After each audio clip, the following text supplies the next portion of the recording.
High প্রিয় viewers, যারা দেশ ও দেশের বাইরে যে প্রবাসী ভাই বোনেরা আছেন সবাইকে জানাই আসসালামু আলাইকুম। আপনি যদি আরবিতে কথা বলতে চান তাহলে আপনি এই শব্দগুলো সবার আগে শিখতে হবে।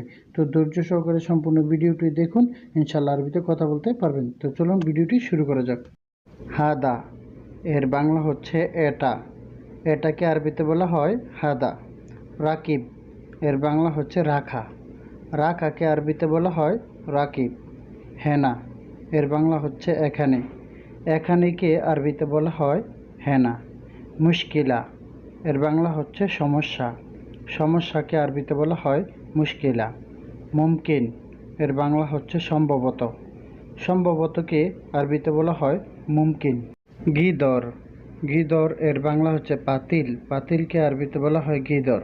ফুক এর বাংলা হচ্ছে উপরে, উপরেকে আরবিতে বলা হয় ফুক। সিদা এর বাংলা হচ্ছে সুজা, সুজাকে আরবিতে বলা হয় সিদা। তাহাত এর বাংলা হচ্ছে নিচে, নিচেকে আরবিতে বলা হয় তাহাত।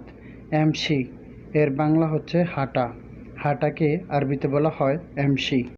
আবগা এর বাংলা হচ্ছে লাগবে, লাগবেকে আরবিতে বলা হয় আবগা। মাই আবগা এর বাংলা হচ্ছে লাগবে না, লাগবে নাকে আরবিতে বলা হয় মাই আবগা। গোরফা এর বাংলা হচ্ছে রোম, রোমকে আরবিতে বলা হয় গোরফা। হয়েন এর বাংলা হচ্ছে কোথায়, কোথায়কে আরবিতে বলা হয় হয়েন। শোগল, শোগল এর বাংলা হচ্ছে কাজ, কাজকে আরবিতে বলা হয় শোগল। জ্যাম্বু, জ্যাম্বু এর বাংলা হচ্ছে পাশে, পাশেকে আরবিতে বলা হয় জ্যাম্বু। গিদ্দাম এর বাংলা হচ্ছে সামনে, সামনেকে আরবিতে বলা হয় গিদ্দাম।